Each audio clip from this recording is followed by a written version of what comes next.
On today's episode of the Football Fellowship podcast, it was the FA Cup quarter-finals, and boy, did they deliver. There were 10 goals coming at the 80th minute or later, courtesy of Man United's huge 4-3 victory over Liverpool, Coventry's massive upset at the Molineux against Wolves, and Chelsea having to leave it late against Leicester. There was also some Prem action this weekend and some big games in the relegation battle, as well as some breaking news of Forest's points deduction, which we will be discussing, of course. And as always, more rounds of the quiz. On today's episode especially, it is a bumper edition. 12 rounds in total of Guess the Player to see who can get that all-important season point in the battle between me and Mev.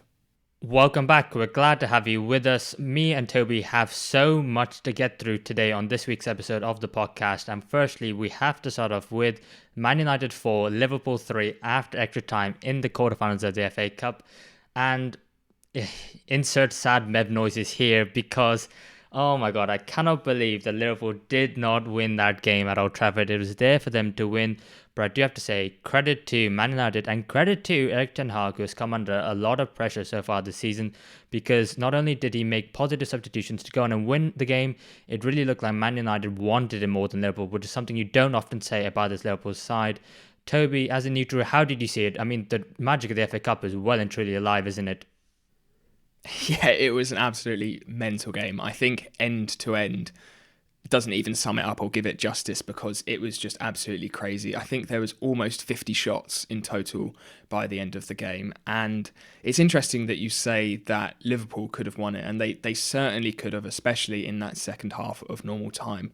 But I think if Liverpool did win it, we would be saying the same about Man United because they seemed to miss a few really important chances as well. So it could have been 6-5 to either team at the end of this game. That's how many good chances there were, how open the game was, how much both teams were really going for it. And as a neutral, to just be able to sit back and enjoy the free-flowing counter-attacks for 120 minutes, it was a very nice Sunday afternoon.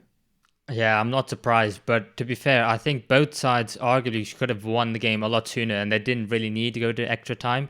I think Liverpool could have won it in the second half. I think there was a moment where Cody Gakpo had the ball and Liverpool had a 5v2 roughly around the 78th minute, and when Liverpool didn't score from that chance, I thought to myself, right, I think Man United could find themselves back into the game.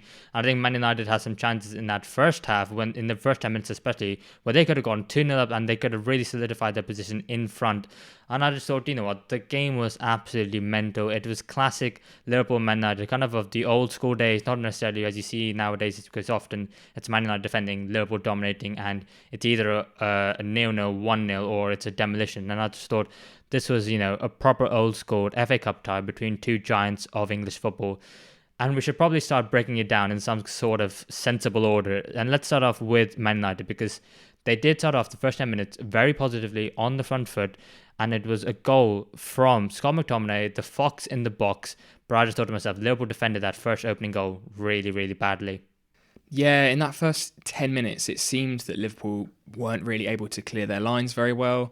There wasn't too much of a press going on, and it seemed like United were really eager to keep that ball nice and high, which I think is something that we don't often see too much from Ten Hag at times, especially in the big games. We normally see him really emphasise on building out from the back, building out from Onana, and building out from that defence. But they went absolutely in for those first 10 minutes, and it paid off really well. Liverpool, as I said, not able to clear their lines. United kept winning that ball really high, kept keeping that ball in that attacking third, and they had a good couple chances in those opening 10 minutes. And luckily that ball fell to Scott McTominay. It was a little bit of luck in that, but I think they did deserve it how they opened that game, and not just in those first 10 minutes. I think in that first half overall, on the whole, I think United probably were the better side. I would say so, yeah. I think especially Kobe Mainoo in that midfield, I thought he was absolutely exceptional when he was running towards the Liverpool goal. I mean, there were a lot of midfielders trying to get a touch on him, but he was just able to glide away from them. It was so silky to watch. The fact that he's only 18 is incredible. And, he's not in England squad at the moment, but he obviously will be eventually. And I just thought to myself, defensively as well. I mean, he was constantly getting a little touch to something when Liverpool players were trying to get a pass away or a shot away and just snuffing out any danger. And I just thought he was exceptional in that midfield. Really was the key man for them with Casemiro out in this game. But I did think what United didn't do was they didn't capitalize on the momentum they did have in everything apart from scoring another one, because they had the game there. Liverpool were not on the back foot as such, but they just hadn't found the rhythm at that point. And I just thought to myself, if Man United can go and get a second one, then Liverpool are in a lot of trouble. A bit like in the Manchester Derby when I thought Man United could have gone and got a second, which they didn't do. And I just thought they invited Liverpool back into the game. And really, it was the fact that Liverpool were pressing Man United and they won the ball back several times. And I think the Endo goal, which was ruled out for offside, was a bit of a warning sign. But then Liverpool eventually did break them down. Yeah, they did let Liverpool back into that game way, way too easily. I think it was that sort of middle 45 minutes of the game, those last sort of 10, 15 minutes in that first half and the next half an hour going into the second half. Liverpool, as you said, really found their rhythm and got back into the game. But United did let them back in, and I think for them to be in the position they were in, to then concede 2 goals just before half-time, and 2 goals which ultimately I think were quite avoidable in the way that they came. Really sort of lax defending at times from United, no intention to try and win that ball, just sitting way off players. They had a lot of space for both of those goals, which was really disappointing to see, and almost threw away all that hard work that they put in for those first sort of 25, 30 minutes. And then going into the second half, it seemed like they were still 1-0 up. They were sitting back, letting Liverpool have the ball, letting Liverpool dominate those opening sequences in the second half, when they should have come out as they did in that first half, in that second half, and they could have been in a place where they didn't have to leave it as late as they did. But yeah, Liverpool completely came back and turned it around, I think is fair to say. Yeah, and I just thought to myself, when you're on the up, Liverpool have to go on and get that third goal. And I was worried because I could see the game panning out exactly how it did, because it's an FA Cup tie and it's a knockout competition, and the other team are going to have to go for it. Man United are going to chuck on some players, some attacking players, take on some defenders, and Liverpool will be under pressure, under the cosh. And you don't want to put yourself under that kind of pressure. Just get yourself another goal, get yourself a cushion. But when they didn't do that, I had a feeling that Man United could get themselves back in the game. I didn't think they would, but then they absolutely did. And of all the players on the pitch to do it, Anthony, the man who's been ridiculed for weeks and months now, ever since his move, for the price tag, for the fact that he's a waste of money, the fact that, he's a fidget spinner. And you know what? The fact that he actually spun Endo for the goal, I think was pretty ironic. He got the ball into the bottom corner, beating Kelleher and getting it through the Liverpool bodies. And I thought to myself, do you know what? That's exactly what Liverpool have asked for. They've done that to themselves.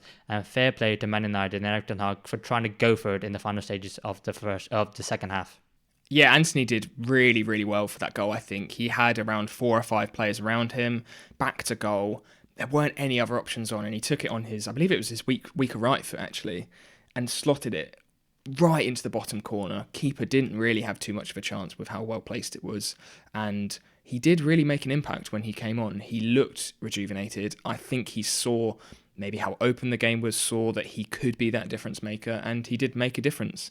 And not only that as well, but United could have won it at the death. I could not believe Rashford missed that chance. It was a superb ball over the top from Eriksen, and it really reminded me of De Bruyne's ball over the top to Oscar Bob against Newcastle. Lovely, just beautiful, so well placed. Could not have asked for a better pass. A lovely first touch from Rashford, but unlike that Oscar Bob goal, Rashford just could not finish it. It was, in the end, a really, really poor finish, and could have saved Man United going into extra time. Don't worry, mate. He would have been offside anyway. It doesn't matter. He was offside. But then, to be fair, he had another chance in extra time as well, which he also would have been offside, but he missed the target on that one as well. I just thought to myself, surely it just does something to psychology even though if you're offside and you miss those chances, that you think to yourself, okay, maybe we should try and get on target. But when the chance did come to him for real, and when he was onside, he absolutely took it. And I think it was a fair play to Amad Diallo, because we've given praise to Anthony, we need to give praise to Diallo as well. because not only when he came on, he was an attacking threat, he was defensively very sound in this kind of I don't know what kind of formation. I don't know where the personnel were playing in that extra time. But I just think Diallo were doing a fantastic job. And he was the one who closed down Darwin Núñez for that third Man United goal. Yeah, third Man United goal. And then he also found the winner at the end. And I thought to myself, fair play, because a player who had a fantastic loan spell at Sunderland, who we're giving a lot of praise for, saying, you know, Man United have got a real gem. It hasn't quite worked out for him with the injuries and whatnot. But I just think to myself, this could have been a real time for him to kickstart his Man United career. Unfortunately, he did get sent off because he forgot of the fact that he was already on a yellow card and he took a shot off in celebration. But I thought, you know what, fair play to Man United. And oh, do you know what? I've missed a goal. I'm getting so ahead of myself. I missed a goal. Toby, you want to talk us through the Harvey Elliott third goal for Liverpool? Because when that goal went in, I did think to myself, maybe with all the experience in that Liverpool side, they had won the tie.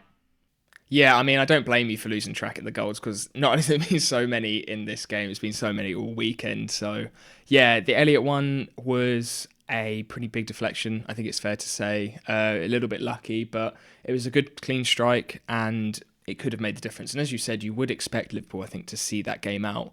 But I just think in the nature of the game, it was so open. And I think in ties like that, sitting back and trying to change the flow of the game can be so difficult, especially Liverpool being that away side and Old Trafford being as bouncing as it was. I can't remember the last time I saw Old Trafford and the atmosphere like that. It was pretty special, and you could see it on the scenes on those when Diallo got that final winning goal. But yeah, it was. I actually think when Elliott got that goal, I thought this isn't going to be the end. I thought Liverpool were either going to get another one, or United were going to carry on attacking as they were and try and pull it back, and they did in the end. But yeah, maybe some disappointment, I'm sure, from Liverpool's side that they couldn't see that game out for the remaining 20 minutes, I believe, were left after that. Yeah, there was a lot of disappointment, I'll be perfectly honest, because it's just 15 minutes. You just need to hold on for 15 minutes. And I think when I look back at the whole game, I have several issues with it from a Liverpool perspective. And maybe you can help me out a little bit as well, because maybe you didn't have the emotional attachment of the rivalry, because I was trying to watch the game in a very analytical, okay, I'm going to have to react to this for the podcast, and I need to make sure that I just couldn't. I absolutely couldn't. I got swept away in it completely. And some of the things that I didn't like were Joe Gomez's performance, because that is not the Joe Gomez that we've seen and the Gomez that has been called up to the England squad. Also, Mohamed Salah being substituted in the 77th minute when he played 90 minutes in midweek against Sparta Prague, when Liverpool were 11-2 up on the tie on aggregate. There was no reason for Mo Salah to play 90 minutes in that game in midweek, and then for him to be substituted against Man United in the game that mattered more. And also Cody Gakpo's performance, who, you know, I think is quite comfortably fifth choice attacker now for Liverpool. And I think that he came on for some fresh legs and he didn't look good. He looked really bad, and he was actually looked incredibly tired. And it was those three things for me, which I just really wasn't happy with from a Liverpool perspective. And maybe it's the legs of these players falling off a little bit with all the fixture congestion, or maybe it's just the fact that, you know, Man United were brilliant. Could I get your thoughts on it? Because maybe you won't be as harsh on it as I will. Yeah, I think a few of those points is probably a mixture of both. I think in terms of Joe Gomez, that I think part of that may have been how good Garnacho was, I think, against Liverpool. I think he had another brilliant game. He is still such a confident, direct player, someone who I think is really difficult for fullbacks to control, especially the way that he does seem to really drift around games sometimes. He's quite happy swapping sides when needed. He's quite happy sort of drifting into central areas. We see when United break and it's normally Rashford and Garnacho potentially being the two sort of sitting on the last man. He is quite comfortable coming inside for that. And I think Joe Gomez may have struggled with that, especially the role that Joe Gomez has been playing in recent weeks. He's been someone who's been inverting, someone who has actually been starting in midfield at times. So yeah, maybe just Garnacho, I think, having a good game and Gomez not being on top form, a combination of both maybe made it look like Gomez was standing out. In terms of Salah and the squad management, it's very surprising from Jurgen Klopp, and I don't know why Salah would potentially even start that game, considering the first leg you said is you were up, was it 5-1, 6-1? And for him to be starting and play a full 90 minutes is crazy when you know you're going away to Man United in the FA Cup and in a competition where you are at such a late stage now, and that you could press on and get into the final and win was really strange and something very surprising from Klopp. Maybe there was an essence of not trusting other players to play in that position, not trusting someone like Gakpo, as you said, who hasn't looked great recently. I don't know too much about Gakpo, especially in his time in the Eredivisie. I know he had a good season before he joined from Liverpool. I still don't know where his best position is. I'm still not too sure on what his best assets are particularly. Maybe his sort of positional awareness and his touch seem quite decent, but I'm not really sure what his role is in that Liverpool system, and I'm not too sure if many do. So I think maybe that Salah and Gakpo point may come hand in hand. Yeah, I think that's very fair enough. And I think finally on Gakpo, I think he's probably quite comfortably fifth choice attacker for Liverpool, but I think at the moment he's also probably in a bad spell of form, and I'm probably, we don't need to go too harsh on him just yet. But we do need to talk about Man United because they have, they've ended Liverpool's chances of winning the quadruple, and when you do that to your rivals, it's always a lovely feeling. And like you mentioned earlier, Old Trafford was absolutely bouncing. And there's some very good positive to take away from this game. I think, Aaron Wan-Bissaka returning to fitness and to the first team. I think you've got Mason Mount returning as well. The performances of Anthony and Diallo off the bench. I thought Eriksen was actually really good as well. Marcus Rashford getting another goal. And I think Onana had one of the highest... what was it? I think it had one of the most highest successful passes in the game of a player going forward. And I just thought he actually was really good, and he couldn't do anything in terms of the goals. And for Man United getting drawn against Coventry, who are going to come on to the next game, they've got a real chance of winning the FA Cup, don't they? Yeah, I think their style of play definitely suits cup football, as we saw them win the League Cup. They're now pressing far on in the FA Cup. Really, really good chance to get to a final and potentially win it. I think the energy they bring to this game, the way they are so quick at transitioning, they go from back to front so quickly. They've got a lot of pace going forward.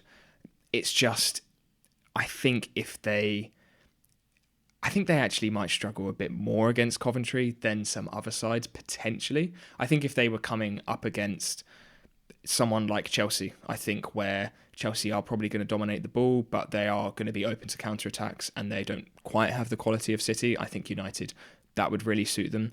But in terms of Coventry, I think it's probably likely that we're going to see Coventry sitting back. United are going to have that possession up high and sort of maintain and keep and move that ball, which is something we don't really see too much from United, especially in the Prem. We still see them try and play sort of quick, transitional, fairly low possession football against a number of sides. So it'd be interesting to see how they adapt maybe their style of play against Coventry, if at all, if they do. But yeah, they've suited cup football really, really well, and it was a really positive performance and one that'll be really good for their confidence. Absolutely. And let's move on to that Coventry City game, because it was Wolverhampton Wanderers 2, Coventry City 3. And if Coventry played that like they did in this Wolves game, then I think, Coventry will be the ones on the front foot and Man United will be the ones sitting back, because they absolutely dominated Wolves, I thought.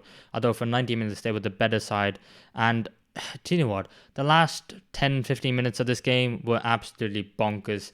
And I think what I loved more than anything else was the commentary. I can't remember who it was who's commentating, but every time he kept on saying, surely this is it. Surely we're going to extra time. Surely so-and-so have won it. Surely the other team have won it. What's going on? He didn't have a clue. And I think all of us watching it were just in absolute delirium, because this was another classic FA Cup game. Where do you want to start with this one?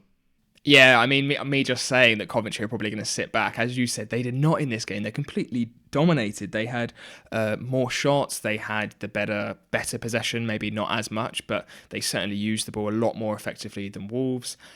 They were just absolutely superb. They were really, really impressive, especially against a Wolves side who have played really, really well this season and are slowly working their way up the Prem. And I think Wolves were really lucky to even get one goal, let alone two, in the 5-minute spell they had. And in that first half, Coventry completely dominated. Ellis Simms, it took him to the second half to get his goal, but he certainly had a few chances in that first half as well. And he was an absolute key player for them at the weekend. Yeah, and I just thought to myself, he seems like a player who, a side in the Premier League or maybe facing relegation, who are struggling to score goals, could really do with But of course, Everton decided to sell him to Coventry, and I just thought to myself, he's a fantastic striker. He's scored it all. He's only scored 9 goals in the Championship this season, but he has missed 8 big chances. So I think, going into next season, I think, he's going to be a little bit more prolific, and I think he's going to be a fantastic addition to this Coventry City side, more so than he's already been, because he is an absolute handful. He's got everything. I think his progressive carries in this game were absolutely phenomenal, and I just think the way that Coventry dominated the ball and got themselves off the pitch, and I just thought to myself, Coventry looked like the Premier League side, and Wolverhampton Wanderers looked like the side in the Championship.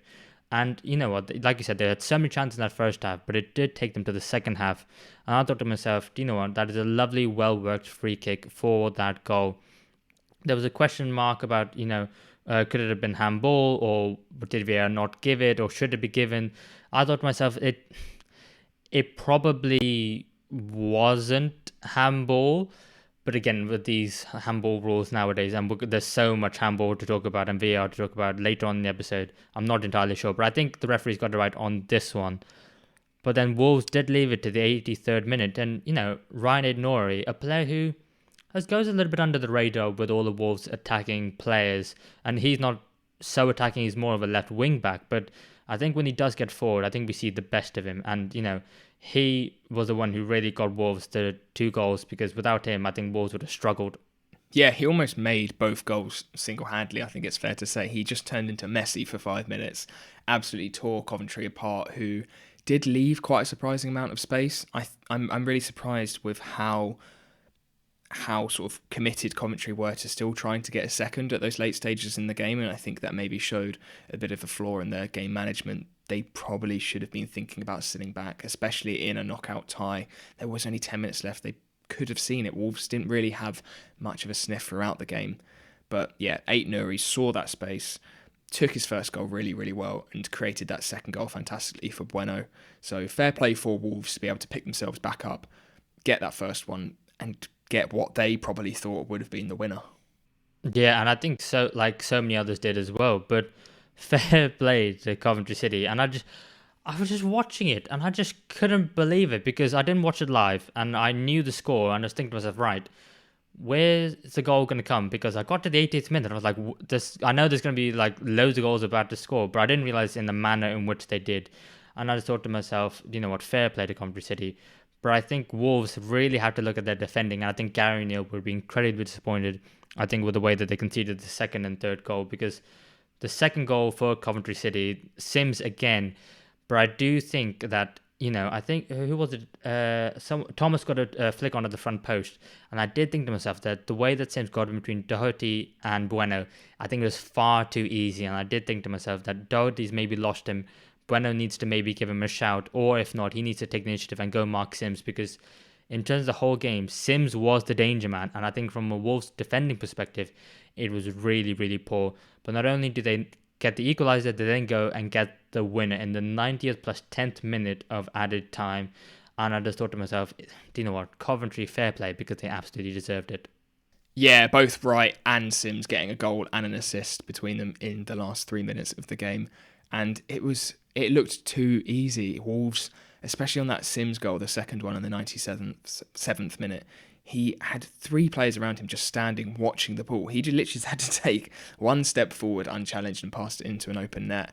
And even on that second one, he was able to back into the defender, lay off Wright really, really nicely, who finished it very, very well. But it was just far too easy for them both to get into the box, get those important touches, get those goals, and win the game. It was really, really lax from Wolves, especially when they think how dominant Coventry were before. They have to be thinking, right, we've actually gone and snatched this game from Coventry. We now need to sit back and ensure that they don't create those chances like they did in the first half. It was really, really naive, really poor defending, and I know they only probably had 10 minutes of good chances in this game, Wolves, but they did throw it away themselves. Yeah, it was very weird, because neither side in the last few minutes really wanted it or took control of the game. It kind of just exploded. And I think to myself, Wolves will be so disappointed, because like we touched on, they got Coventry got drew against Man United, and out of all the teams, like maybe Chelsea, but I think if Wolves got to the next round against Man United, they would have fancied their chances, if we're being honest. And I think, it's a real missed opportunity for a side who are real outside shouts for Europe, probably not going to get it if we're being honest. And I thought the FA Cup was a great chance for them to go on a run, potentially do something and, create some more magic and create some history. And I thought it's a bit of a missed opportunity for Wolves. And you mentioned it about Man United versus Coventry, what's going to happen. For me, I think Coventry will give it a good go, but I think Man United will just have too much, because I think with Man United being only 6 points away from Tottenham Hotspur, I do think that's still a little bit too much, even though we're going to come on to Spurs.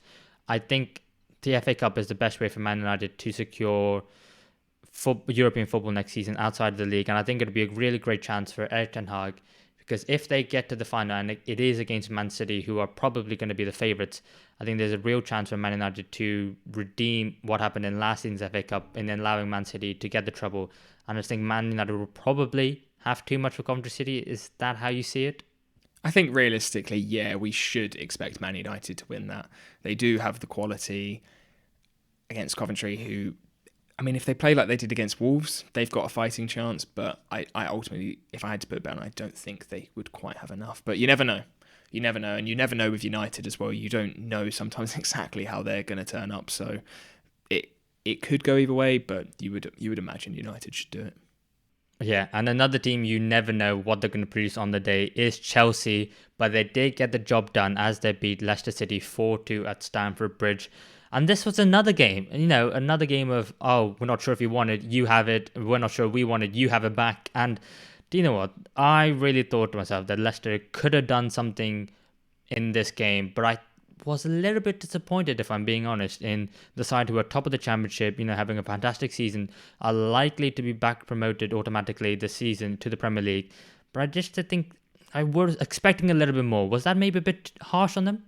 Not at all. I completely agree, to be honest. I think in that first half, Leicester were very, very poor. Chelsea were very good as well, but they completely dominated, and Leicester didn't really have a sniff at all in that first half. I was expecting a little bit more from them. Yeah, I think that's fair to say. They haven't been on the best run of form, though, Leicester, in the last sort of few months. They picked up so many points at the sort of first few months of the season that it was almost waiting for them to break that championship points record.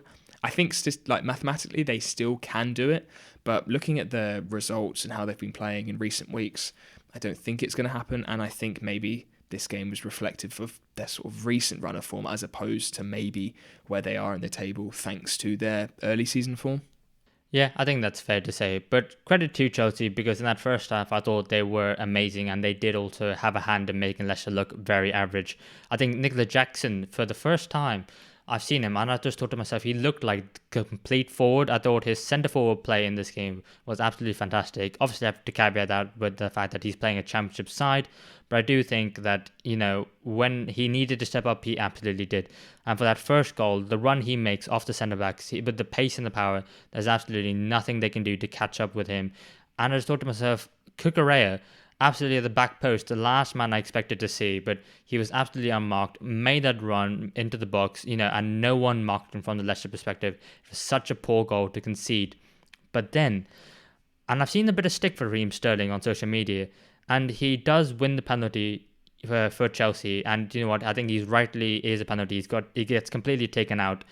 But the fact that he's taken the penalty then is a bit of a question mark, because you'd expect Cole Palmer to take it. He then has the one-on-one miss with the goalkeeper later on. Obviously, he makes up for the assist for the second goal. But what did you make of Sterling's performance in this game, Toby?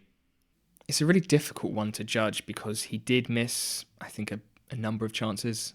He also created, I think, a number of chances. His creative play, I think, has been really, really good this season. He's found himself in good positions and been able to put others in really good positions. But his finishing and his sort of output in terms of goals hasn't been too good this season. I think that this game summed it up. I don't know why he's taking that penalty. I understand if Chelsea are maybe 2, 3, 4 goals up and it's towards the later stages of the game, give him the penalty to maybe help his confidence, get him on the score sheet again. But I don't know why Cole Palmer is not taking that penalty and putting it away. It was a really, really silly decision, and one that could have cost Chelsea the game.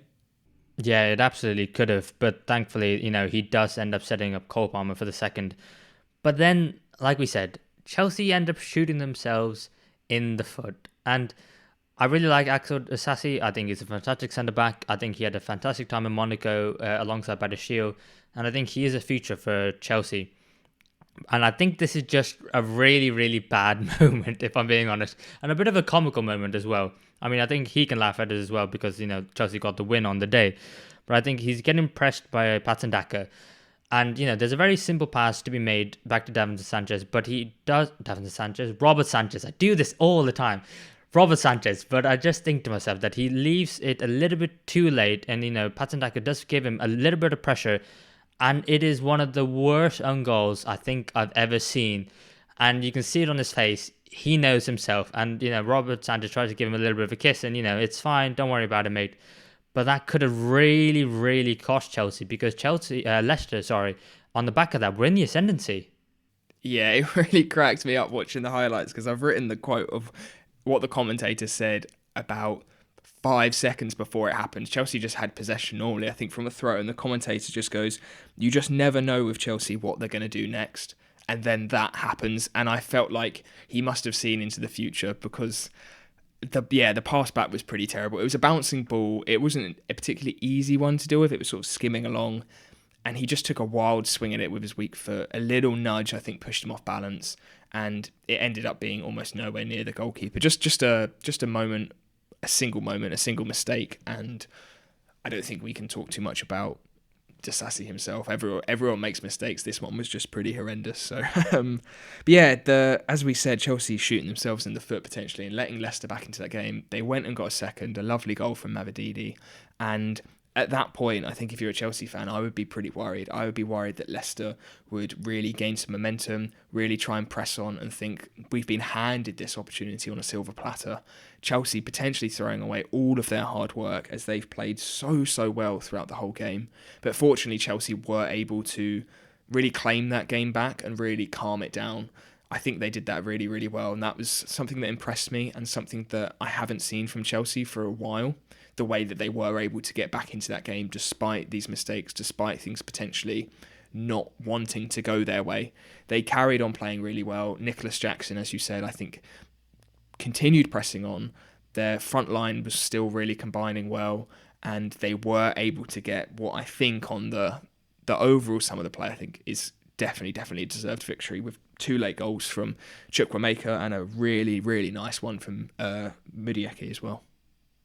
Yeah, a good period of maturity from the young Chelsea side. And I think, fair play to Nicholas Jackson because the way he spins the Leicester defender for that 3rd goal and the way he runs into the box. And do you know what? I feel really bad for Doyle who ends up getting sent off because initially he's not sent off because it's double jeopardy and it's just a penalty and a yellow card. But then as soon as it's a free kick, okay, you're kind of like, okay, that's good for Leicester. But then you realise he's being sent off. I haven't seen that situation pan out in a football game before. Maybe you have, but I haven't. And I was just thinking to myself, oh my God, that is actually so tragic because you're wanting to be a free kick, but you're going to get a man sent off. And then to be fair, from that moment on, Leicester City didn't really have a chance, down to 10 men, and Chelsea on the ascendancy. And I think, fair play to Chukwuemeka coming on because he's had a season riddled with injury. And we were talking about him right at the beginning on the podcast saying, he looks really promising. He needs to start for Chelsea. He's looked like such a good player.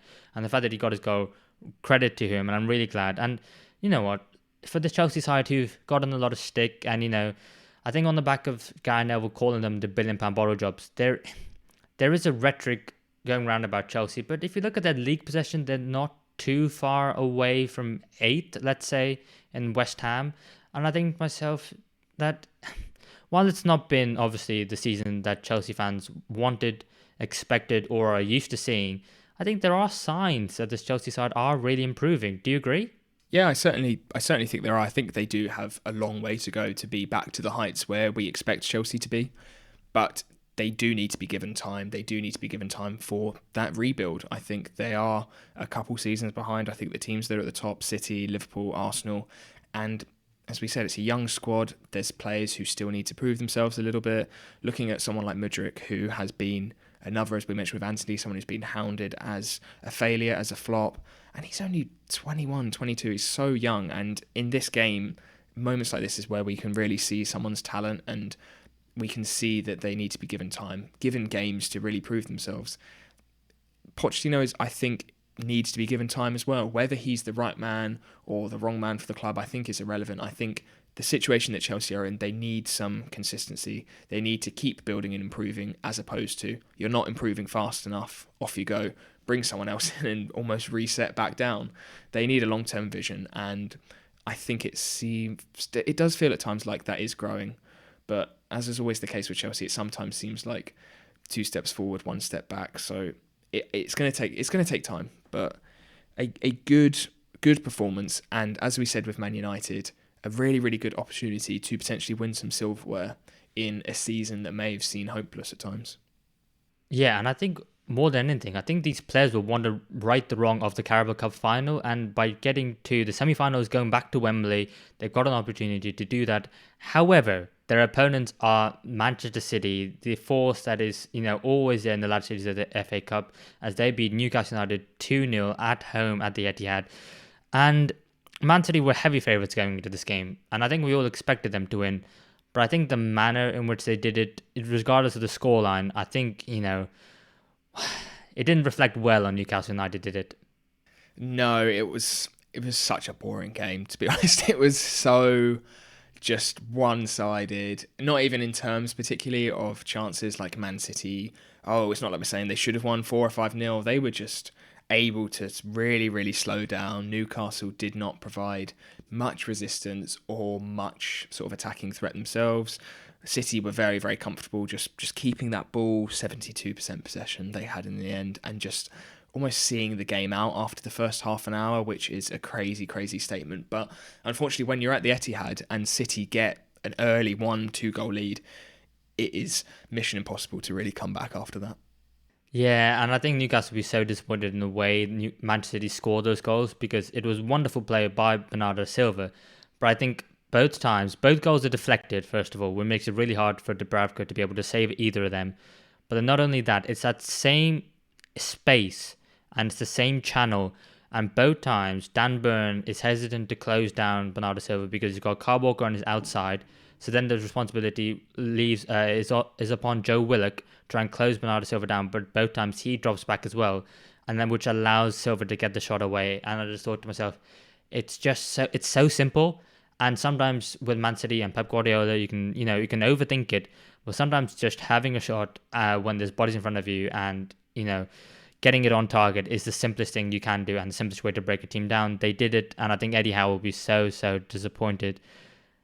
And I think in a season where Newcastle find themselves in 10th, probably not where they want to be, but going out of the FA Cup now as well, I did think, considering they've given Man City a game in both the games in the league this season, I expected a bit more despite the injuries. But a good thing for Newcastle is that after the international break, they should have Kieran Trippier back, Nick Pope back, and Tino Livramento, who missed with a knock. Callum Wilson isn't too far away either. They are getting their players back, but in this game, you just expect maybe just a bit more fight more than anything else. I think that's why I'm a little bit disappointed. Yeah, it felt like this game did come at the wrong time. I don't think Newcastle are particularly riding with confidence at the moment. I think the last few months have seen some really, really poor performances, especially defensively. And I think the parallels, as you said, between how they played them in the league and also how they played them in the Carabao Cup when they beat them 1-0, completely different. They look like a completely different side compared to them. And I think a lot of that is down to confidence. I think a lot of that is down to how the season has gone so far. And yes, they're not too many points off those sort of 6th, 7th place positions, but sitting in 10th place after the highs of last year, it must be really difficult to sort of motivate the squad for what is left of the season. There's 9 games left now in the Prem, and I couldn't really predict how Newcastle were going to finish. They have not looked great in recent weeks. They have not looked like the side that finished Champions League football last year, which is a shame. And I think in this game, there wasn't really much plan for them to try and create something of their own. It was to just sit back for as long as they could. And when you're conceding within 15 minutes and that's your plan, there's not really much of a plan B there either. So yeah, it wasn't a good one for Newcastle. But as you've said, hopefully a bit of a boost with those players coming back after the international break. Yeah, and I do think to myself when I look at this Newcastle United squad that are they the 10th best team in the Premier League? No, I think they're better than that, and I think they know they're better than that. But I think you can just say they've been unlucky this season with injuries, and the form's been dipping at the wrong time. And I don't think it's a need to panic. Did they overachieve last season? Yes. Are they slightly underachieving this season? Yes. So I think the natural thing is, now that they're out of all competitions, they've got 10 more games in the league, get everyone back fit, just focus on winning as many games as those as possible. I think they're only 4 points off West Ham in 7th or 6th.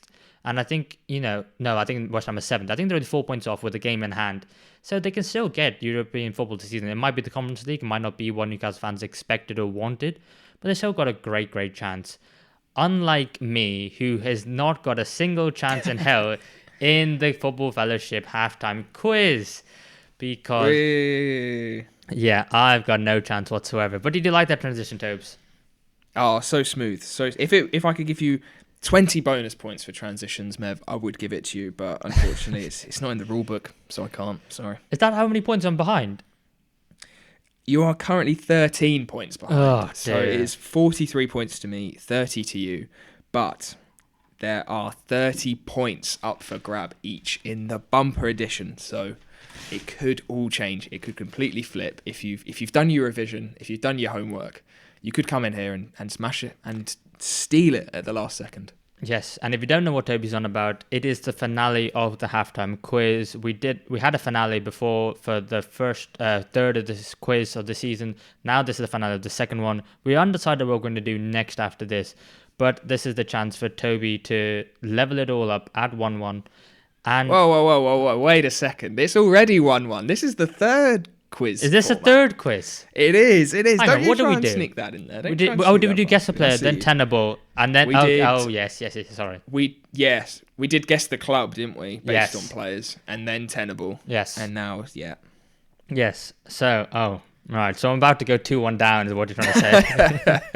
I wasn't going to say that, but you did say it was going to be 1-1. So. Yeah, you were like, let's go to VAR on that one. Yeah. Yeah.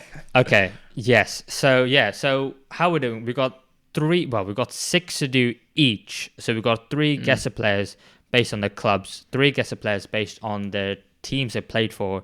So that's 6 each. So they're gonna be a bit longer for the quiz, but hopefully you guys can enjoy it. Get involved as well. We're gonna be a bit stricter on time for this one, and so we know what's at stake. How many points am I behind again, Toby? I need to write this down. 13. It's 43 to 30 at the moment. So. Okay, well, 13. The unlucky 13, maybe lucky, we'll have to see. So, who wants to go first? Which ones are we doing first? I think we do it. Should we do it like the normal order we do it? So we do the clubs, former teammates, club, former teammates, club, former teammates, in that sort of pattern. Clubs, former teammates. Yeah, sure. And then who? I guess. Shall I go first so that you have the final quiz to see if you can snatch it? Okay, fine. So you really need to do terribly and I need to do amazingly. We'll have to see. So does this mean you're guessing first? It does. Okay. So, are you ready? I am. I can't wait. Come on. Well, I hope you fail. That is terrible trash talk. But anyway, so your first guesser player based on the clubs they played for, your first club is Deportivo Saprissa. Deportivo Saprissa. I've heard of Deportivo La Coruña, or Deportivo Alaves. I think that's the team as well. This could be anyone. Let's go for Juan Mata. It is not Juan Mata. Okay. So your second club is Levante. Levante. Oh, I can see their badge. I'm pretty sure it's I think it's red and blue stripy. Kind of looks like Valencia's almost. But again, I don't think I know anyone who's played for Levante off the top of my head. I'm going to have to assume they're Spanish. Levante, maybe. No, struggling on this. Let's guess Diego Costa. It is not Diego Costa. Never played for Levante. So your third club, and you should know this one, it's Real Madrid. Real Madrid, okay. Again, I'm just going to have to assume it's a Spanish player from Real Madrid. I don't think it'd be Sergio Ramos. I don't think it'd be Carvajal. Ooh. it could be this man. He's in the news a lot at the moment, and he has got 2 teams left potentially. Xabi Alonso. It is not Xabi Alonso. I don't think he's played for Levante. I think he started at Real Sociedad, didn't he? I was thinking it could have been a weird loan spell or something. Yeah, that's a decent shout. So your fourth club for 2 points is Paris Saint-Germain. PSG. Blimey, who is this? I'm still assuming it's Spanish, which I think could be a bad route to go down. There is one player who I know is Spanish who has played for PSG Madrid, and that's Jose Rodriguez. And that could mean the last club is Stoke, because I'm pretty sure he went there on loan as well at some point. Are there any Real Madrid and PSG players that I know besides him? No, I'm going to go for that because I hope it's him, because he was an absolute god back on FIFA in the day. His silver card and ultimate team. Jose Rodriguez. No, it is not Jose Rodriguez. No! But you are thinking along the right lines, and this should help you because your fifth club for 1 point is Nottingham Forest. I know who it is, and he did play for Levante. Yeah, I can imagine that now. Is it Keylor Navas? It is Keylor Navas, yes. Nice. You were thinking on the right lines, and when you said Jose Rodriguez and Stoke, I was like, yeah, you got this. Because Deportivo Saprissa is a team in Costa Rica.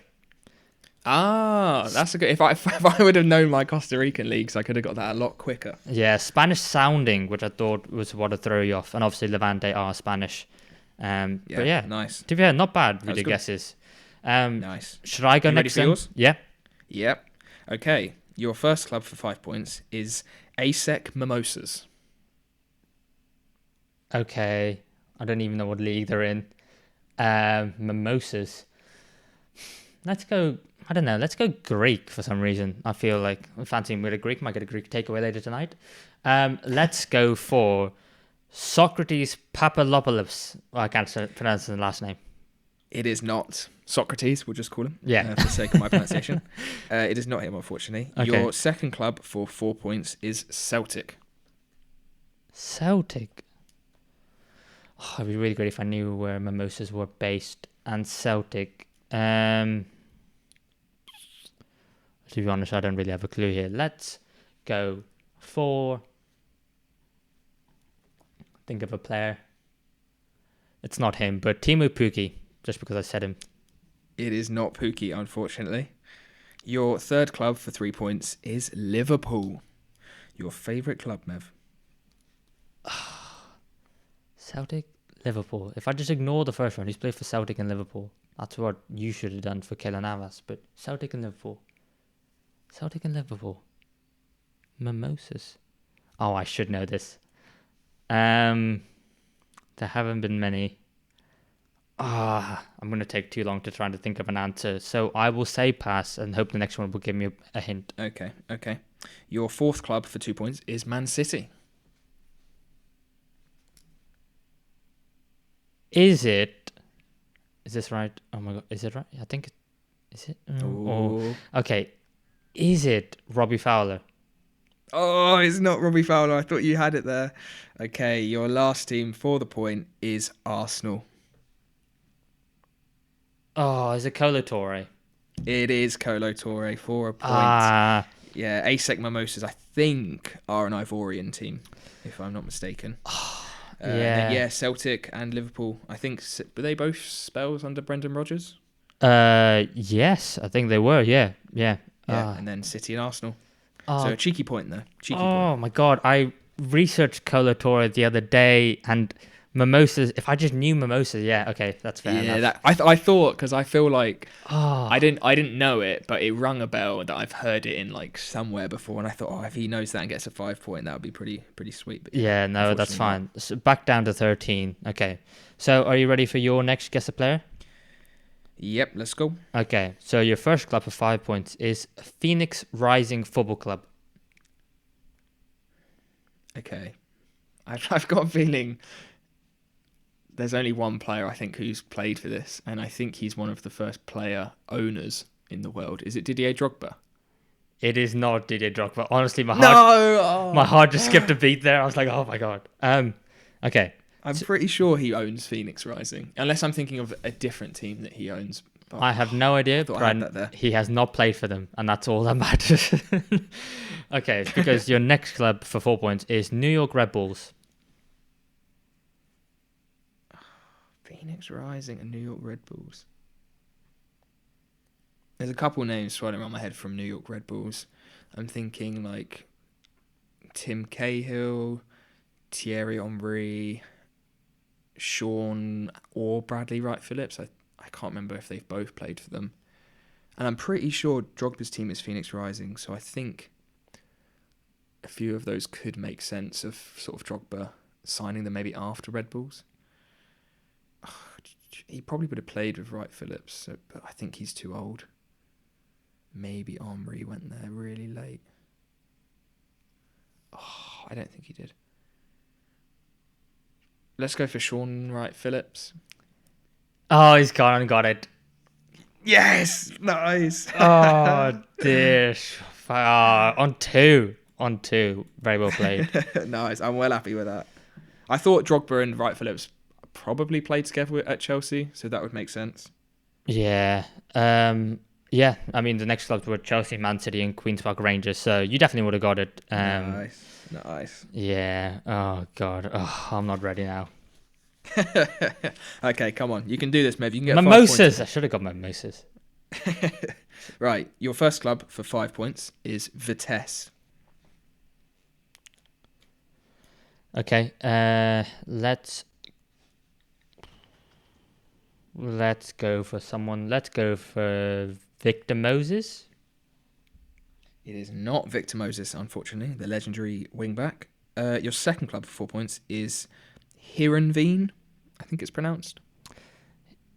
Can you spell it for me? I think it's Herenveen. Okay, yeah, I know who you're talking about. The side in the Eredivisie. Vitesse. There's a couple of players that stick out. I can't think of the names, but there is a winger who's played for Chelsea as well, who I'm struggling to pinpoint, but I'm not sure for 100%. But I want to go for Davy Klaassen. It is not Davy Klaassen, but what a name. Everton Okay. legend. Your third club for 3 points is Sociedad. Real Sociedad. Real Sociedad. Oh, it might not be, but it could be this midfielder. Is it Donny van de Beek? It is not Van der Beek. I thought you were going to get it there. Yeah. Your fourth club for 2 points is Real Madrid. Oh, Real Madrid. Okay, if I ignore the first two, Sociedad and Real Madrid. Sociedad and Real Madrid. Come on. I mean, the only one I can think of is Xabi Alonso. But I don't. I would think as well. I'd think as well on this, but you've still got one club left that's going to be their most known, Yeah. or potentially current club. Come on, say someone. Let's. The first two clubs loan spells from Madrid. Takefusa Kubo.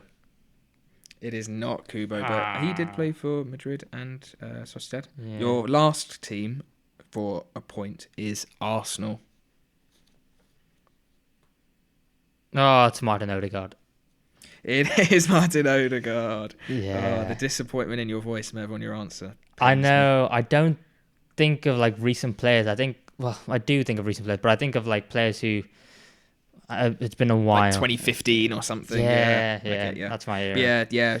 Loan spells at Vitesse and Heerenveen, I believe, from Madrid. He was one of the most well-known players from Vitesse who wasn't a Chelsea loanee, so I thought it was quite an interesting one. Yeah, I went straight to Chelsea. Yeah, okay. That's fair enough. I think that brings the gap back down to 16.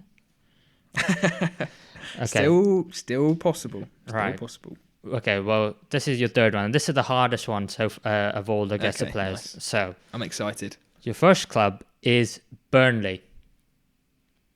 Burnley. Ooh.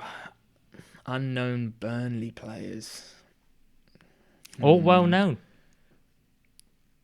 They've got two in my mind.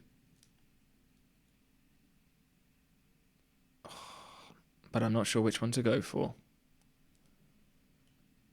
Peter Crouch. It is not Peter Crouch. Your second club for 4 points is Chester City. Chester. Ooh, I'm not sure if I know anyone who's played for Chester. I know Joe Hart obviously played for Burnley, and he had a couple. I don't think it was like Chester. I think it was in Macclesfield, maybe. He might have been at Chester. He did play in the lower leagues. Who else could it be at Burnley?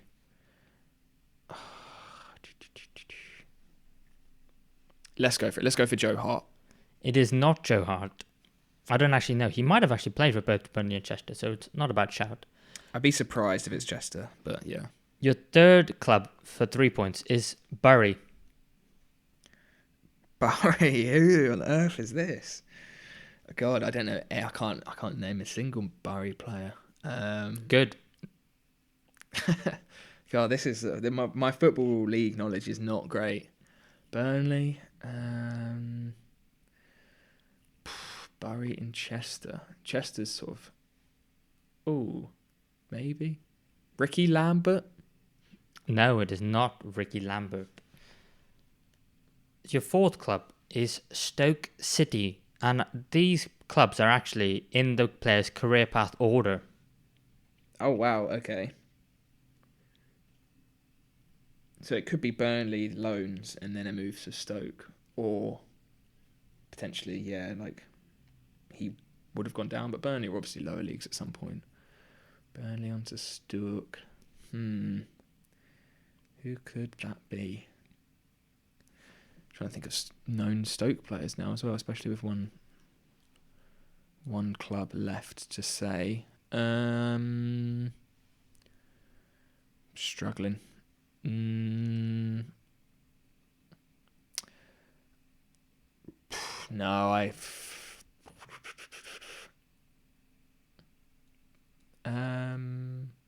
no, I haven't even got an answer. Sorry, Jay Rodriguez. Let's throw that out. It is not Jay Rodriguez, and I thought you'd be struggling, and I'm happy to see that you are, because I need the points. Thanks, Mev. Thank you. So your last club for 1 point is Arsenal. Arsenal. So this player, this is the order in which they played at these clubs. They were all permanent moves, and these were the only clubs this player played for in their entire career. So Stoke to Arsenal.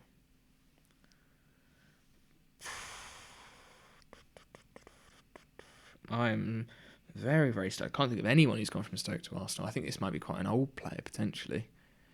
You wouldn't be wrong.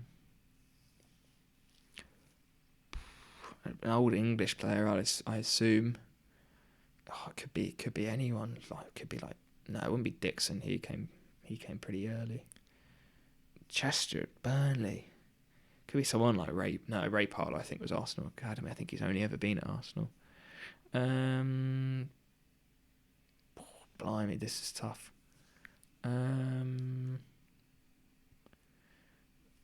This is such a strange one. I honestly have no idea. Let me go for Martin Keown. I have no idea. Oh, it's not Martin Keown, but you said his name. Who is it? It's Lee Dixon. It was Lee Dixon. I thought he was like at Arsenal. He must have been from obviously at Arsenal when he was pretty young, but I thought he was like almost academy. Yeah. No, he was I think he played like 400 games ish for Arsenal, and then I think like less than 100. I think for the rest. Oh damn. Yeah. Fair enough. Yeah. That was a good one. I thought if I would have. Yeah, my what was that? 90s, 80s, 90s knowledge. Poor. The only reason I put him in because I thought because he's an Arsenal legend, I thought maybe you would have got him, and I thought you know what, that's your hardest one out of all 6 of them, so you almost got it as well. That's a good one. It mixes it up as well, throws in an old name, which is fun. Yeah. So that's no point, Sal. Come on. Okay, are you ready for yours? Yeah, I'm ready. Are you ready for your 5-pointer? Because you're going to get it on that. Your first club is RB Salzburg. RB Salzburg. There's a few who's come through there. Who's played for enough clubs? I mean, first player that went to my head was Haaland, but with his previous clubs, it'd be too obvious. Who's come through the system? Let's say a player. Do you know what? I'll just say it, Erling Haaland. It is not Erling Haaland, unfortunately. Your second club for 4 points is Southampton. Oh. Southampton, Salzburg. Oh. There has been... there's that left winger, Sulemana, but has he played for enough? No. Or was he French? I know who I'm trying to think of, but I can't think of them. So I'm going to pass. Okay. Your third club is Bayern Munich. Bayern Munich, that's not the club I wanted. Southampton, Bayern Munich. You definitely know this player. If it's someone you can't think of their name, it's not them. No, I mean, RB Salzburg is, in all fairness, a very recent team. I should, every player that, has gone on to play for Bayern Munich, I should know. Trying to think. Goalkeepers, it won't be a goalkeeper. Defenders, it's unlikely to be a defender. Right back, left back, midfielder. Oh my god, I'm struggling. Why am I struggling? I know this career path. I'm going to have to pass again. Oh, unlucky, mate, unlucky. Fourth club for 2 points is Al Nassr.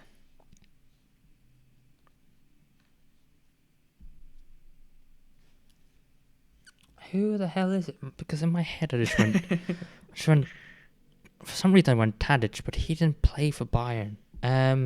You are gonna really kick yourself if you don't get this. I feel like one team left. Is definitely the most well known for him. I should, but the other ones, yeah. No, I'm gonna have to pass again. Your final club is Liverpool, Mev, for a point. I had a feeling it'd be Liverpool, but I still don't know the answer.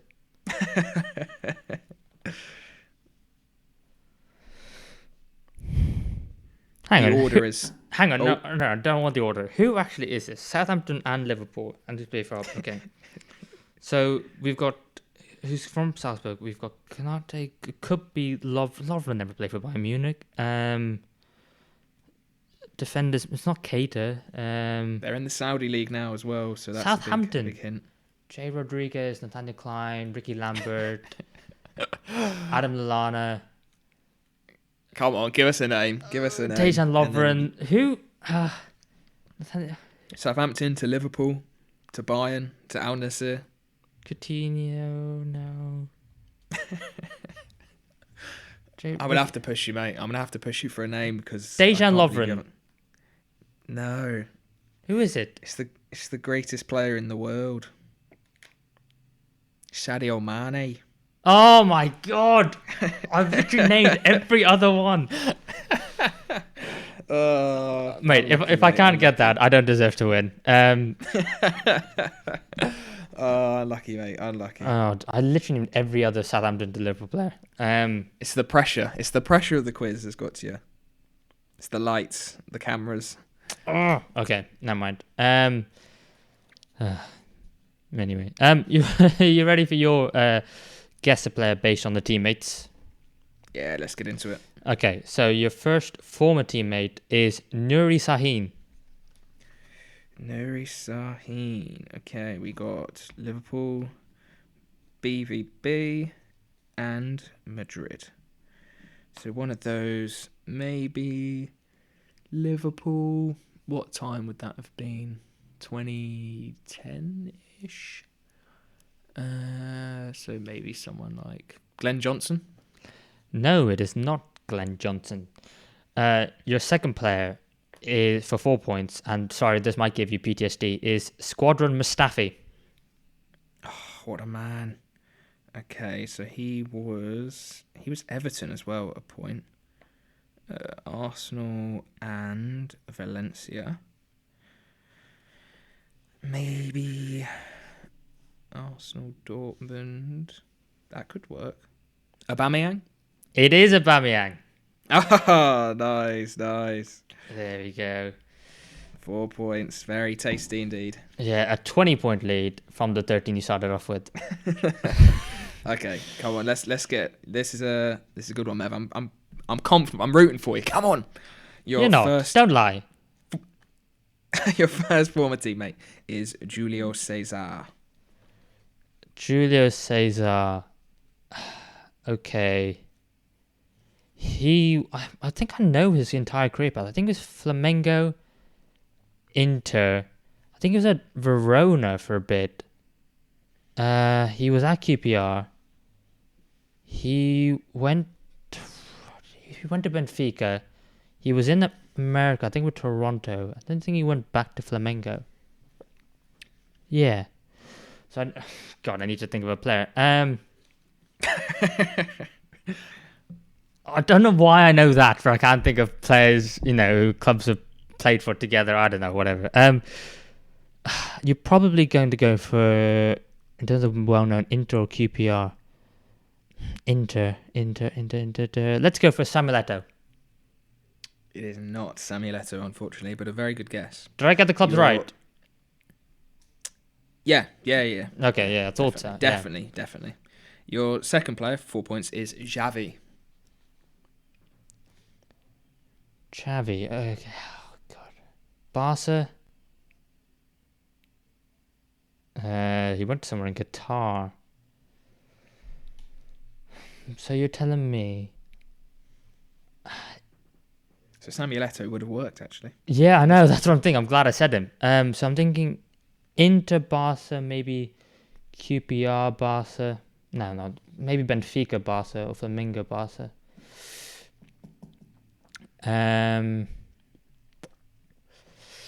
Barcelona, Inter Milan. Around that time. What time was Cesar at Inter? It was late noughties. So let's... say, who am I going to say here? Oh, I've just got Eto'o stuck in my head. Let's... Oh, maybe... Oh! It's not, but is it Adel Taarabt? It is not Adel Taarabt, unfortunately. Yeah, I knew it wasn't, but yeah. Yeah, I'm not sure if he ever played for Barca, but I don't know. I thought maybe he played with Xavi in Qatar. Could have been. That would be an interesting link. The third former teammate, 3 points, is Marquinhos, and that is the centre-back, not the Arsenal winger. So I don't know his career path as well as I know Cesar's, but I think he also did might have started Flamengo, PSG. I think he was at AC Milan. Who could this be? No. Could this be Neymar? No. No, it can't be Neymar. There's a very strong Brazilian link to this, which I'm not sure if you're doing intentionally. Could it be Pato? Is it Pato? It's not Pato, unfortunately. Don't know if he ever played for Inter. Not sure. Maybe, I don't know. Yeah. Your fourth former teammate is David De Gea. David De Gea. Okay, so he was at Bilbao before going to Man United and is now unemployed. Still, I can't believe it. So yeah, you must have been going for Man United. You must be going for Barca. You must be going for... Still can't figure out which one for Cesar for definite. Marquinhos. I'm going to go for PSG. PSG, Man United, Barcelona. No one comes to mind. Just need someone who's played for them all. Why could you get Pierre-Emerick Aubameyang straight away and I can't get this? PSG, Man United, Barcelona. The only one that comes to mind is Depay, but he hasn't played for PSG. Oh, God, I should be doing... They are in... This list is in order. The audience is screaming at me. Gonna have to push you, mate. Oh, I don't know. I'm gonna have to pass. Last teammate, Rafael Leao. So you're definitely gone with AC Milan for him. AC Milan, Man United, and this was his last team before Barcelona. He retired very recently. Oh, for God's sake! I should have got this ages ago. It's Zlatan Ibrahimovic. It is Ibrahimovic. Yeah, the classic journeyman for these sorts of quizzes. Oh, it's so easy. All right, okay. Right, you ready for yours? Well, hang on. How many points is that? That's 1. So it's 19. If I had any chance, I should have got it there. Right. You ready for yours? Yeah, boy. Okay, so your first former teammate for 5 points is... who should I go for? Let's go for Cristiano Ronaldo. CR7. A number to pick from here. Sporting, Juve, United. Let's try Nani. It is Nani. No way, is it actually? It is. And this is why I never stood a chance. Oh my God, of all the players. I was literally so close to saying Quaresma as well, just because he's like a classic one of these quizzes. But oh my God. They're just so jammy. Just so jammy. Oh, what's the point? What is the point? We need a five pointer compilation at this point. Yeah, this is unprecedented scenes. If you want to do that, you can. I'm not doing it. I think that should be punishment for you losing, Mev. God, no. Make a montage of me absolutely dominating, mate. Just here's jammy, Toby. Jammy boy. Here's Toby. Here's how amazing he is. Yeah, sure. Right, come on. You're gonna get a 5 pointer here. I can feel it. Go on. Right, first former teammate, 5 points. Joe Hart. Colo Torre. It is not Colo Torre, unfortunately. That would be pretty harsh if I did a double, but it is not. Your second former teammate is David James.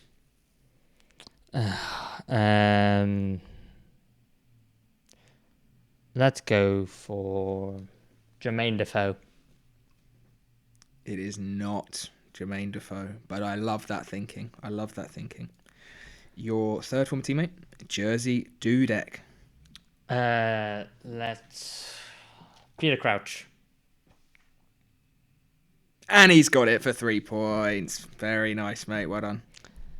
Yeah, I don't care. All my former teammates in that one were goalkeepers. I had Aurelio Gomez next for his time at Spurs, and then Asmir Begovic for Stoke. He was at Stoke for 8 years as well. It's crazy. Yeah, people forget his time at Stoke. Because I think he might have left when they got relegated. He might have stayed for a season or two. But then I think he went to Chelsea, didn't he? Not after Stoke. He was at Burnley. Did he go to Burnley? Yeah. That's where he played with Joe Hart. Oh, no. Sorry, I'm talking about Asmir Begovic. Oh, sorry. Yeah, I was going to say Peter Crouch at Chelsea. That's never heard of that. No. Oh, God, yeah. I think he went to Chelsea and then did he go to Bournemouth? Yes. Or was it Bournemouth then Chelsea? I think one of the two. I think it was, wasn't it? Maybe Chelsea then Bournemouth, and then he got replaced by Neto, didn't he? Yeah, and I can't remember where he is now. QPR. He's at That's it. Yeah. Yeah, trying to play tiki-taka football with a new manager. Not quite working out. Nice, yeah. Anyway, you ready for your last one?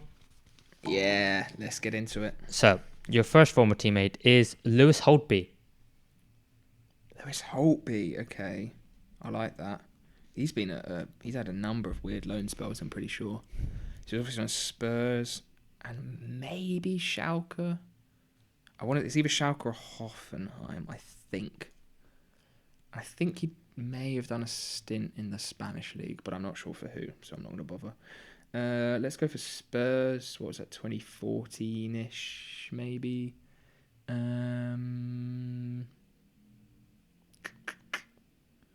Let's go for Kyle Walker. No, it is not Kyle Walker. Your second former teammate is Ashley Williams. Ashley Williams. Okay, so I think the only ones I know for him are Swansea and Everton. So, Spurs and Swansea. Spurs and Everton.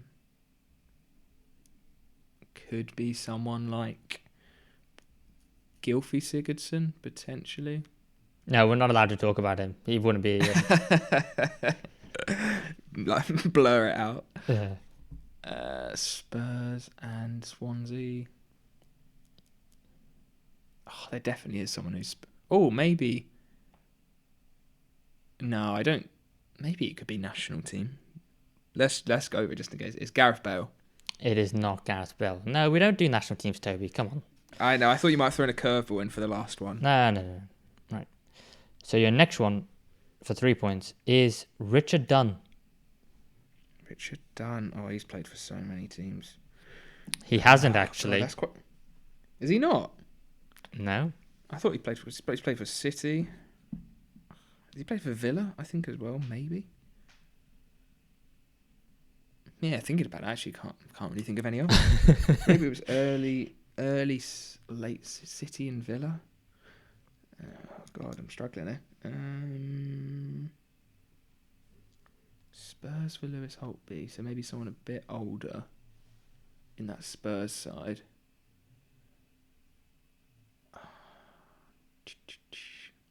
Struggling to get a name. Let's go for... No, Tom Huddleston. No, it is not Tom Huddleston. Although he was in my thinking when I thought of these clubs, so I can see where he went there. So your next player for 2 points is Martin Skrtel. Skrtel. The only team I know he's played for is Liverpool. Bloody hell, this is really difficult. Liverpool and Swansea. Is there any that I can think of?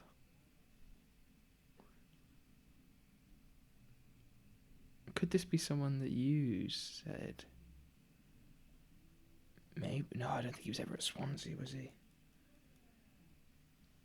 Anyone who's played for Everton and Liverpool? I can't think of off the top of my head. Let's say Swansea and Liverpool. Let's try Robbie Fowler. No, it's not Robbie Fowler. No, that was a bad guess. And then your last player is James Ward-Prowse. James Ward-Prowse. What's that? Southampton and West Ham at the moment.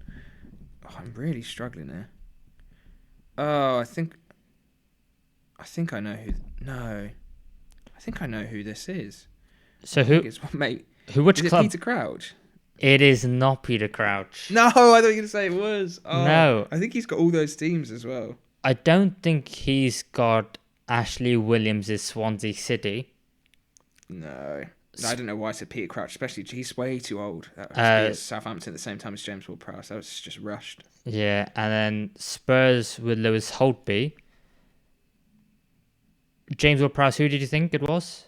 Southampton or West? Southampton? Yeah, it is Southampton. For Martin Skrtel, it was Liverpool. And for Richard Dunn, you're missing a club. He's only played for 3 clubs: Man City, Aston Villa, and there's one more which could have given it away. Is it QPR? It is QPR. So it's Spurs, Swansea, QPR, Liverpool, and Southampton. Yeah. What? The legend that is. Oh, is it David James? No, it's Stephen Corker. Stephen Corker. Damn, that's a good one. Yeah. Stephen Corker, was he at Swansea? I thought he was Cardiff, or did you do both? He did both. He did Swansea, Spurs, Cardiff, then Liverpool. Nice. Then Southampton, then Liverpool, and then QPR. Yeah, he's been all over the place. Throwback as well. He went on a... Was it him who he scored like so many goals at one point? I feel like I really remember. I think he was a goal-scoring defender. He wasn't renowned for his defending ability, I know that. Yeah. Oh, that was a good one. Yeah. Okay, so I have ended. My total points for the whole thing now is 57. 21 ahead of me. Okay, let's close that gap down, Mev, with this one. Triple points, let's go. No, actually, no, that's not even enough. Final. Guess the player. Okay. Ever, potentially. First former teammate is Quaresma. Ricardo Quaresma.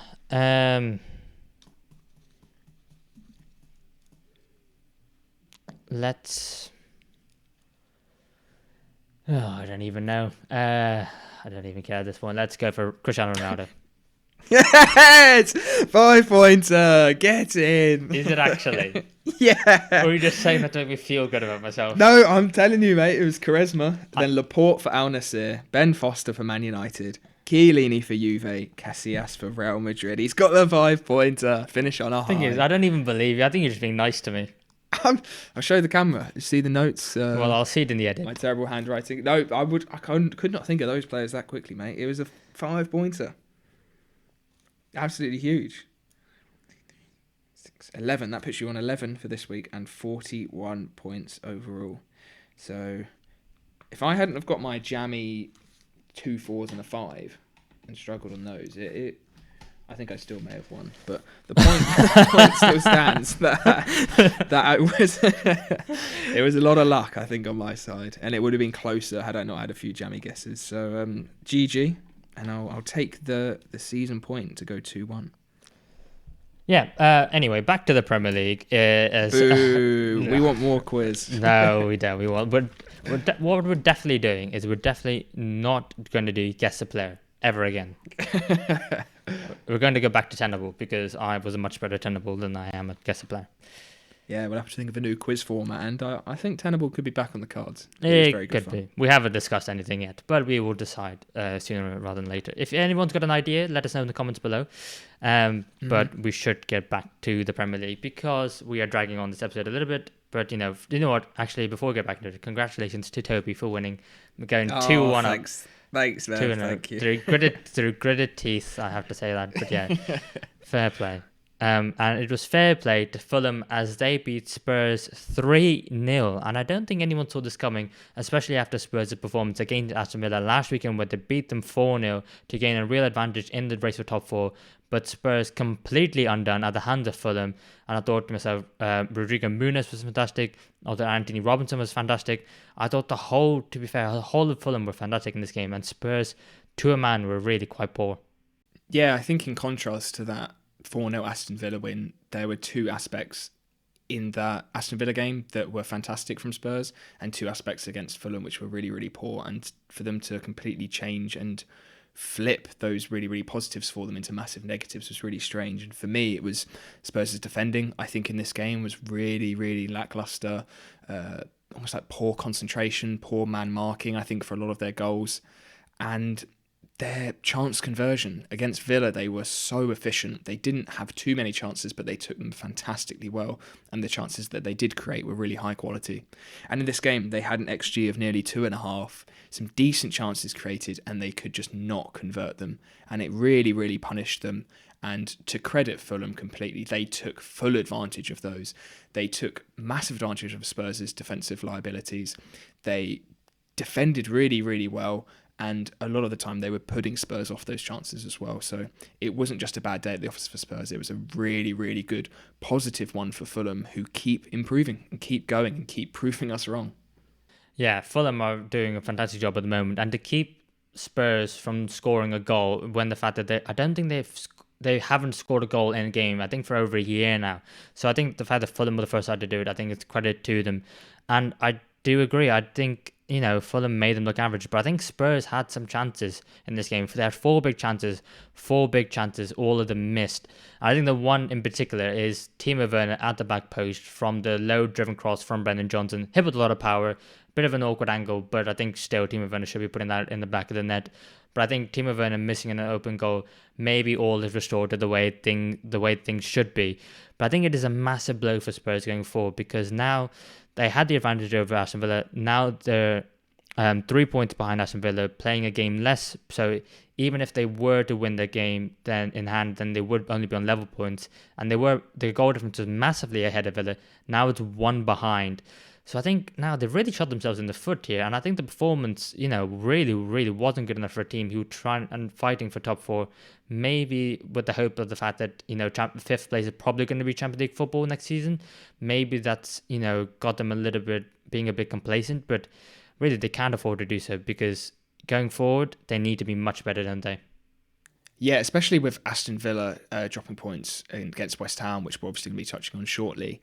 It seems like a real missed opportunity, and it's really difficult this back end of the season. You need to get that momentum. You need to keep playing well and keep going, because one little falter and things can quite easily fall apart, especially against two really, really intense sides like Villa and Spurs, and especially Spurs, a team that really relies on goals. And to not score, as you've said, after such a long streak, it's not the right time for any sort of confidence to be knocked for Spurs. They do need to turn it around. They've got a nice break now with the international break hopefully keep some of their sort of key players back whilst others go on international, really work on some things and get back to their best, because at their best, they are definitely deserving of Champions League football. Yeah, and let's get on to that Aston Villa game, as they drew 1-1 away from home against West Ham United. And it was another one where Villa, who have been really impressive so far this season, again, for the second game in a row, have not been great. And to be fair, I thought they were lucky to get their point against West Ham. And West Ham, if it wasn't for the numerous decisions, including VAR and the refereeing, which we're going to come on to, West Ham could have won this game more comfortably, I thought. Is that how you saw it as well, Toby? Yeah, I think they had 3 goals ruled out in the end, West Ham. They applied a lot more pressure, I think, to Villa than Villa did to them. Created some more chances. Higher XG, I believe, on over the game. It was over 2 by the end compared to Villa, who struggled to even get it up to 1. And yeah, a really good performance from West Ham, and one that they have needed. Now Villa are looking not as strong. I don't know what really went wrong. I don't think anything particularly went wrong. They just looked a little bit legged, and I think the way that Villa play is so intense. It's so on the front foot that they've looked a little bit leggy, a bit tired, especially with the latter stages of the Conference League at the moment. Just not quite getting that balance right at the moment, and things aren't maybe looking as good as they were a few months ago. Well, I think I could probably pinpoint it for you. I think it's about that Boubacar Kamara is out injured, and I think that means that Douglas Luiz has to play a lot deeper instead of that box-to-box role which he was doing before. I think that's having a massive impact on the way that Aston Villa play. I think it's so underrated, the job that he was doing, which would allow Aston Villa to get the best out of Douglas Luiz as well. But I think in terms of the goals, I thought, fair play to Mikel Antonio for his first goal, because I thought the way he went down to try and head the ball so far down, he could easily have got a kick in the face, a boot in the face, but he went for it and he got the goal. I thought it was a lovely cross. And I thought, for Aston Villa's goal, it was lovely silky play by Diaby to beat his man, and then to pull the ball back for Zaniolo. It was a lovely, cool finish. But shall we get on to the decisions? Because first of all, should we talk about the handball which wasn't given on Emerson? For me, I don't think that should have been a handball, but you saw it given, and I think the most notable example was Liverpool versus Spurs in the Champions League, when Moussa Sissoko has his hand out like that, and the ball and the penalty gets given. What were your thoughts on it, Toby? I don't know the handball rule anymore. It's so difficult. It's obviously dependent on how far the ball away was. I think this one was fairly close. It's not in like a ridiculous position, I don't think, his arm. I think it was more a safe call for it not to be given in this case, which I understand. It's difficult when it does hit the hand and the sort of play is allowed to go on. So yeah, I don't know. Compared to the other decisions, I think this one was probably the least clear. I think it's fair to say. God, the least clear. Yeah, I agree. I don't even. Yeah, worded that. Yeah, not nice. Very not as well as I. No, but I do know what you mean. They're all so tough because based on the rule which are in place at the moment, I think the Antonio one shouldn't have stood and should have been ruled out of handball, which it was. The Souček one, it's hard to tell, and I'm not 100% sure. I think maybe more than anything for the Souček one, it's more the fact that he's pulling his man back, which I think, for me, which is why I maybe would have blown for a foul rather than the handball. But again, I wasn't 100% sure, and it's just a bit of a mess, isn't it? Yeah, the Souček one, I think, for me, was a definite handball, and the goal shouldn't have stood. I think it was the way you could sort of quite clearly see his body move, and then the hand obviously moving with it to hit the ball. I don't know whether he intended to do it or whether he was just kind of trying to throw his body at it and get any sort of touch on it. But I think if that goal would have stood, there would have been a massive, massive uproar. I think Villa would have been rightly fuming, really. Yeah, just unlucky for West Ham, because I don't think any of the decisions that went against them were particularly their own sort of doing or their own fault. I think a lot of them were accidental, like the Antonio one. It is just a rule that if it hits your hand or your arm and it goes in, it can't count. So whether it really aided the play, I don't think so particularly. I don't think any of them were intentional, so it they do all feel quite harsh, and especially with how well West Ham played, and that they probably deserved the win. I think looking at the overall game, it's a difficult one for West Ham to take, even if they are all technically correct, you could see it as, compared to the rule book. Yeah, I completely agree. I think West Ham were the better side on the day, and it's strange how we keep talking about the narrative around David Moyes, and that's potentially changing again after a very comprehensive win against Freiburg in the Europa League. Now they're getting drawn against Bayer Leverkusen. We're going to have to see how West Ham do in that.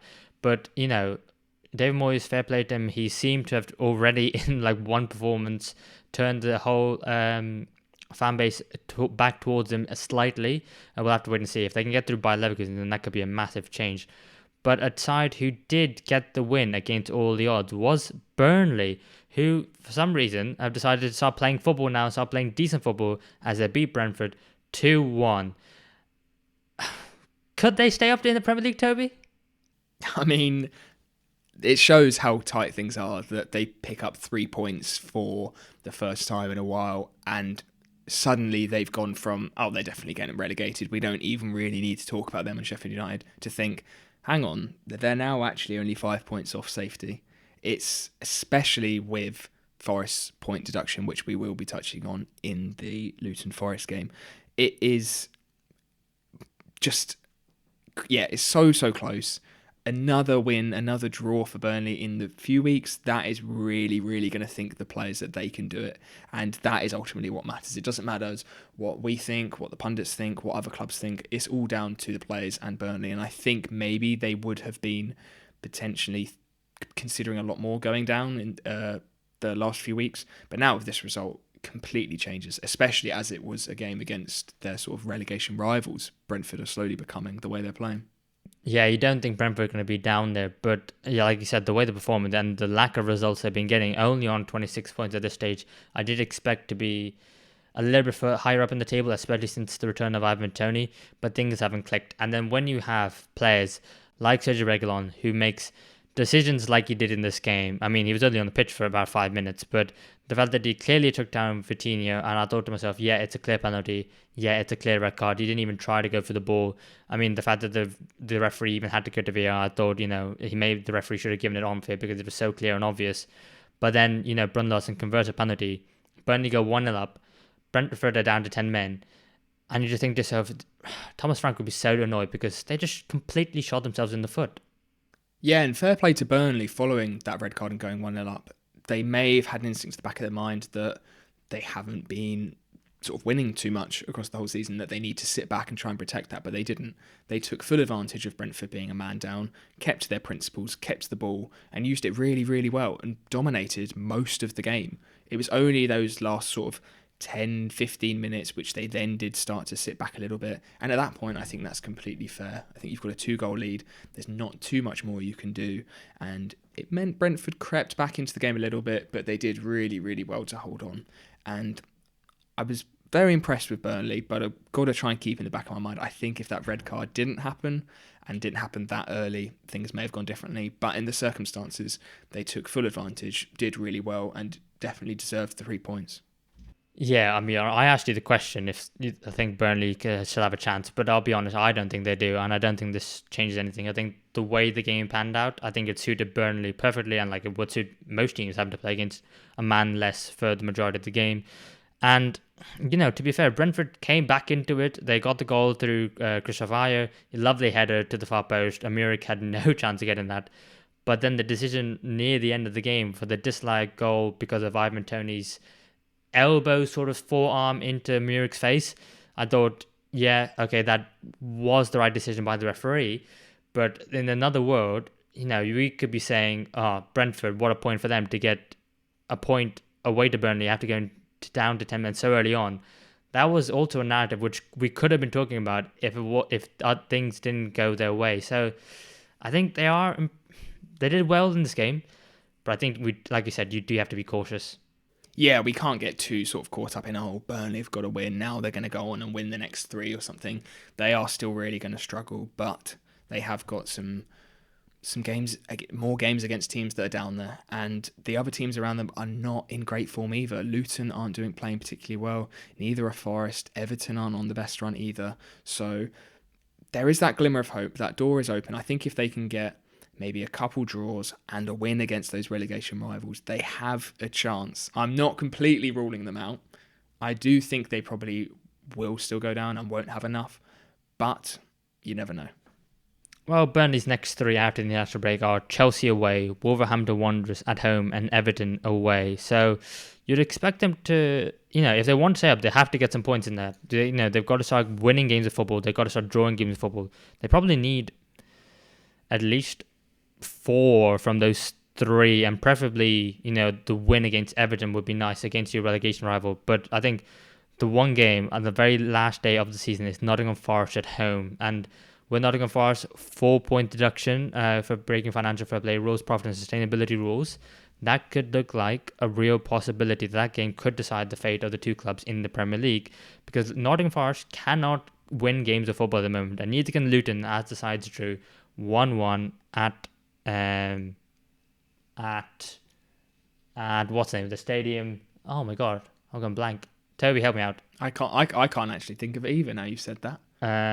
Kenilworth Road? Kenilworth Road, Jesus. Oh, is that right? And we've got a football podcast. But yeah, it was a 1-1 draw, and neither side got the win. Both sides really needed the win. Do you think a point was a fair result? I don't think so, actually. I think Forest deserved the win on the way this game went. I think they went to Luton, stuck to their game, and played really, really well. I think a few people maybe overestimating Luton in recent weeks. I think that they're this really, really good, exciting side, which they are, but they still don't quite have Premier League quality. They do still have quite a lot of weaknesses. They do look very open at times, and I think Forest took advantage of that really, really well. I think through Gibbs White and Alanga, they were able to find a lot of space past Luton's sort of midfield area into their defence, and they probably could have seen this game out 2-0 if they took their chances a little bit better, Forest. But they did let Luton back into the game towards the end, and ultimately Luton did get the equaliser. But I was pretty impressed with Forest, how they went to Luton against, even without the points deduction, a potential relegation rival, and put on a really good performance. And I think they'll be a bit gutted to only come away with a point. Yeah, they had an XG of 1.98 over the course of the entire game, and I do think they need to win a game like that. They're on top. They've got the ascendancy. They've got the momentum. Go ahead and just win it, or score another goal, go 2-0 up, or stay in it and win 1-0.